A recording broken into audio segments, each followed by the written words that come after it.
හැමෝටම සුබ දවසක්. අදත් සුපුරුදු ලෙස ඕගොල්ලෝ හමු වෙන්න ආවා.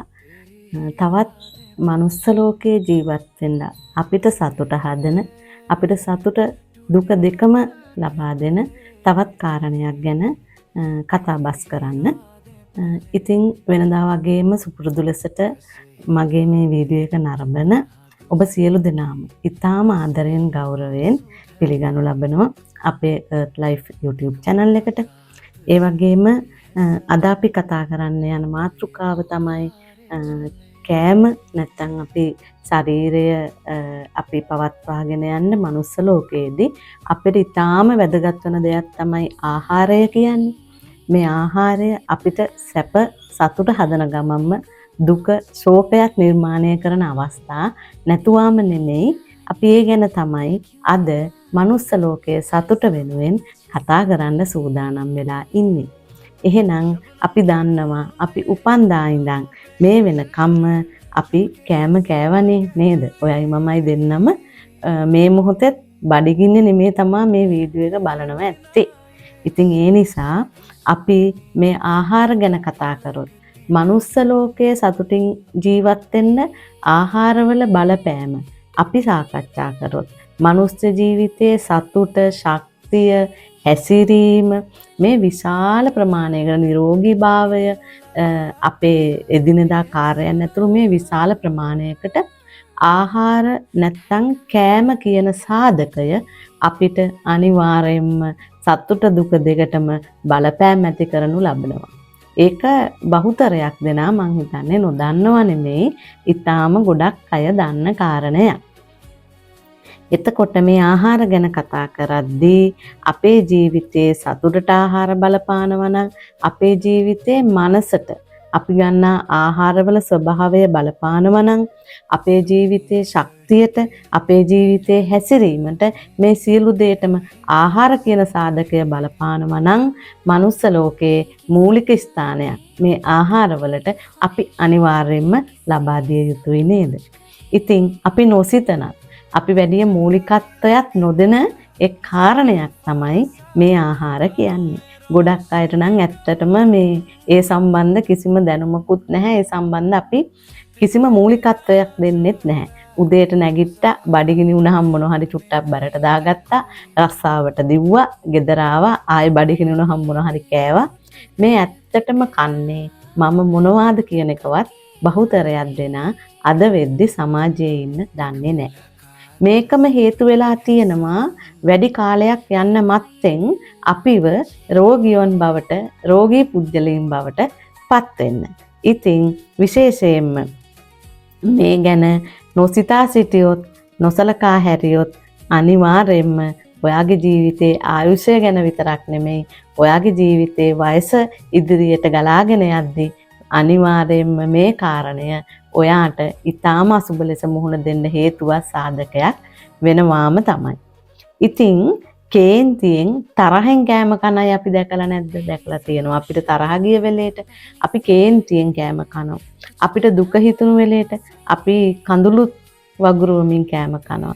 ඒ වගේ අපි එක එක මනෝභාවයන් එක්ක අපේ ආහාර අපේ ශරීරගත කරගන්න අවස්ථා අපි නොදැනුවත්වම බොහෝ විට සිද්ධ වෙනවා. එකක් තමයි අපි දන්නේ අපි හිතන්නේ දැන් අපිට කේන්ති ගිහින් ඉන්නවා කියන අවබෝධය නැහැ, සිහිය නැහැ.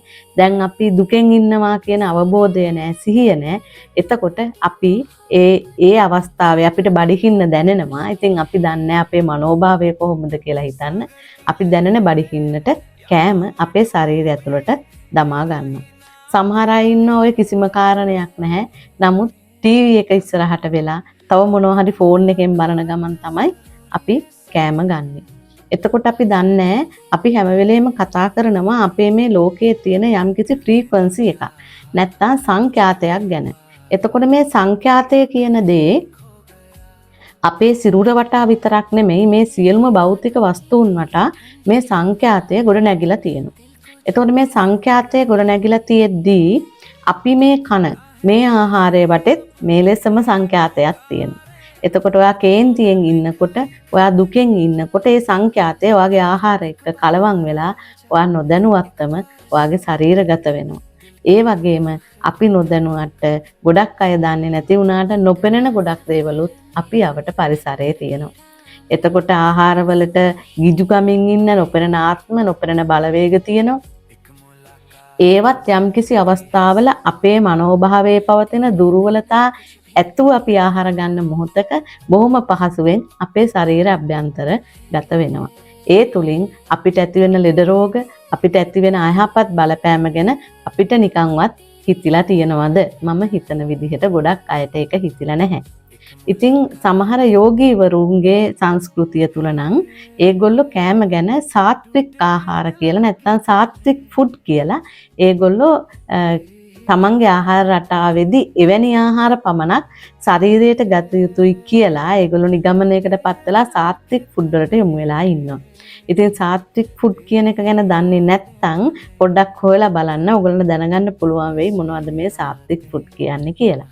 එතකොට මේ වගේ යහපත් ආහාර රටාවකට අපි පුරුදු වීම ඇත්තෙන්ම මනුස්ස ලෝකයේ සතුට හදන්න හේතු වෙනවා. මොකද ලෙඩ වෙලා ඔයා ලෙඩ ඇඳකට වැටුණොත් ඔයාට ඇතිවෙන දුක, ඔයාට ඇතිවෙන ඉදිරියට යාමට ඔයාට බැරි නොහැකියාව, ඒ වගේම ගොඩක් අසනීපයකටපත් වුණොත් අපිට සිද්ධ වෙනවා අපේ එදිනෙදා රාජකාරී ටික, අපේ එදිනෙදා අපේ කාර්යයන් ටික කරගන්නත් කාගේ හරි උදව් උපකාරයක් මත යැපෙන්න.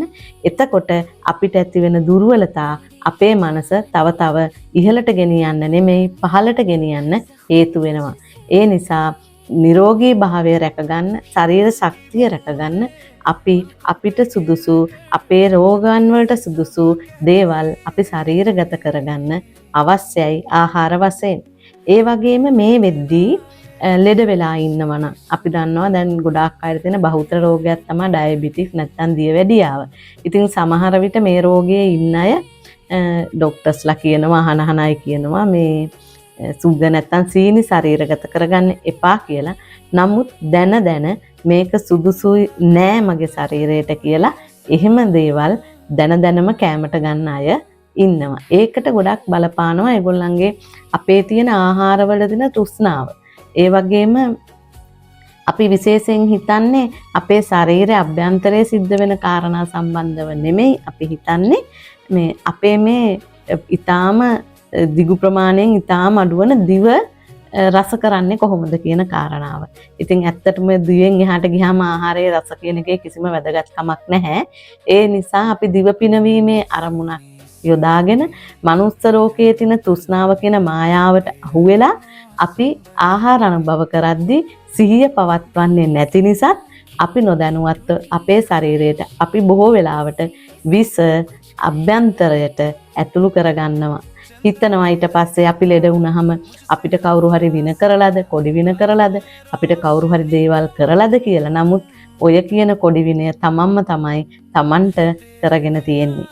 ඒ නිසා අපි ආහාර ගනිද්දී මිනිස් ලෝකයේ තුල අපි හිතන්න ඕනේ අපේ සතුට හැදෙන, අපේ ශරීර සෞඛ්‍යයට යහපත් වෙන, අපේ මනස යහපත් කරන ආහාර අපි කොහොමද තෝරා බේරාගෙන අපේ ශරීරයට අපි අභ්‍යන්තරයට ඇතුල් කරගන්නේ කියන කාරණාව. මොකද ආහාර කියන දේ අපේ ශරීර අභ්‍යන්තරයේ සියලුම පද්ධතීන් වල පැවැත්මට, සියලුම පද්ධතීන් වල ක්‍රියාකාරීත්වයට මූලික අංගයම බවට පත් වෙනවා ආහාර සහ අපි හුස්ම ගන්නා ඔක්සිජන් ඒ වගේ කාරණා. එතකොට අපිට විශේෂයෙන්ම අපි හිතන්න ඕනේ අපේ ආහාර අපිට අපේ යහපතට අපේ සතුටට හේතු වෙනවද කියලා. ඉතින් මේ මනුස්ස ලෝකය සතුටම තියෙන ලෝකයක් නෙමෙයි, බොහෝ විට දුක් සහිත ලෝකයක් මනුස්ස තලය කියන්නේ. නමුත් ඒ දුක අඩු කරගෙන ඒ දුක සතුට බවට පරිවර්තනය කර ගැනීමේ හැකියාවක් මනුස්ස ලෝකයේ තුල තියෙනවා. තරමක් දුරට හරි මේ දුක් සහිත ලෝකය අපිට සතුරු ලෝකයක් බවට හිතේ සතුටින් ජීවත් වෙන්න පුළුවන් පසුබිමක් බවට පත් කර ගැනීමේ හැකියාව අප සතුවම තියෙන නිසා අපි මේ ජීවිතයේ මූලිකම අංගයක් වන ආහාර පිළිබඳ මීට වැඩිය අනිවාර්යයෙන්ම සැලකිලිමත් විය යුතුයි නේද? ඒ වගේම අපි දන්නවා අපේ මොලේ සෙරටොනින් කියලා රසායනිකයක් නිෂ්පාදනය වෙනවා, හෝමෝන් එකක්. ඒක අපේ මනෝභාවය යහපත් වෙන්න, අපේ මේ පීඩනය අඩු වෙන්න සහ මේ ධනාත්මක අදහස් වැඩි වර්ධනය වෙන්න හේතු සාධක වෙනවා. එතකොට මෙන්න මේ සෙරටොනින් කියන හෝමෝනය නිෂ්පාදනය වීමටත් මූලිකවම ආහාරය බලපෑම් කරනවා. අපි ගන්න ආහාරවල බලපෑම අනිවාර්යයෙන්ම ඒ නිෂ්පාදනයට හේතු සාධක වෙනවා. ඒ නිසා අපි විශේෂයෙන්ම කළ යුතුම හොඳම දෙයක් තමයි අපි ආහාර ගනිද්දි සිහියෙන් සතියෙන් ඉන්නවා නම් මම මේ කන පිඟානේ මොනවද තියෙන්නේ, මේක මගේ ශරීරයට සුදුසුද, මගේ ලෙඩ රෝගවලට වර්තමානයේ තියෙන මේ ආහාරය ගැනීම මට යහපතක් උදා කරලා දෙනවද, මාව තව තවත් රෝගී කරනවද, මගේ ජීවිතයට සතුට ලබලා දෙනවද කියන සිහිබුද්ධියෙන් යුතුව ආහාර ගන්නවා නම් ඇත්තෙන්ම මනුතලයේ සතුටෙන් ජීවත් වෙන්න ඔයාට අනිවාර්යයෙන්ම ඒක හේතු සාධකයක් වෙයි. ඒ නිසා අද ඉඳන් කෑම කනකොට විශේෂයෙන්ම හිතන්න මම මේ මොනවද මේ කෑම කියලා මගේ මුඛය තුලින් ශරීර අභ්‍යන්තරයට ඇතුළු කරගන්නේ කියන එක සිහියෙන් හිතන්න. තෘෂ්ණාව කියන සාධකයට පොඩ්ඩක් අපි නතර වෙලා රසට කන්න, ඒකේ කිසි වරදක් නැහැ. නමුත් ඒක චුට්ටක් අපි හිතලා රසත් එක්ක ගුණදායක දේ ශරීරයට ඇතුළු කරගෙන අපේ මනුස්ස ලෝකේ මේ ඉන්න කෙටි ආයුෂය සතුටින් තෘප්තියෙන් ගත කරන්න, නිරෝගීව ගත කරන්න, හොඳ හෝමෝන් ස්‍රාවය කරගෙන යහපත්ව ගත කරන්න. එතකොට අපිට පුළුවන් අපි ඊළඟට යන්නා වූ ලෝකයේ තුල අපි සිහියෙන් මරණයටපත් වුණොත් අපිට යහපත් තැනක් අනිවාර්යයෙන්ම උදා සදා කරගන්න. නැත්තම් අපි ලෙඩ වෙලා අපි අසිහියටපත් වෙලා අපි අර ලෙඩත් එක්ක වේදනාවෙන් අපි මිය පරලොව ගියොත් අපේ ඊළඟ භවය යහපත් වෙයි කියලා හිතන්න තියෙන ඉඩකඩ බොහෝම අඩුයි.